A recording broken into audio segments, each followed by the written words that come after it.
This is part 2 of the best way to crate train your dog. So check out part 1 for the first step of getting your dog to go into the kennel. On this second step, we started our session by practicing going in just to get ourselves warmed up with being comfortable with the kennel. After that, we started to work on closing the door just a little bit at a time. So we're desensitizing her to the door moving and then also showing her that not every single time the door moves, it's going to close and lock her in. And you might notice that when we first start this exercise, I am just barely moving the door, and we're gradually working our way up to getting it closer and closer to being fully closed. And Churro is doing great here. She is not showing signs of stress. She is engaged with the training, and that is exactly what we're looking for. So see there, I was able to close the door all the way, and she was pretty comfortable, and I gave her a jackpot. A jackpot is when you reward your dog with either more treats or higher value treats. It's like throwing a little party for them to tell them that they did something really well. And because Churro is being such a rock star, I decide to move on to the next step, which is just me crouching down next to the door, since that's a more common position that people are going to be in when they're moving the door and opening and closing it. And I'm just re-practicing the pattern of marking and rewarding it. So every time I move the door, I click and then I follow it with a treat. This second step is so important for getting your dog comfortable being in the kennel when the door is closed.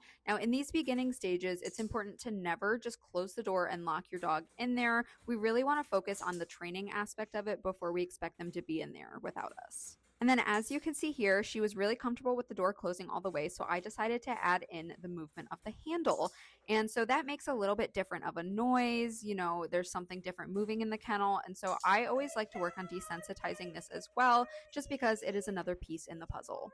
The biggest thing with crate training is to take it slow, take it at your dog's pace, and make it an enjoyable and a positive experience for them. The last thing that we want to do is use the kennel as a punishment or just force them in there and it becomes a place where they're not comfortable and they don't feel safe. Try this out and let me know how it goes in the comments, and make sure you follow so you don't miss part 3.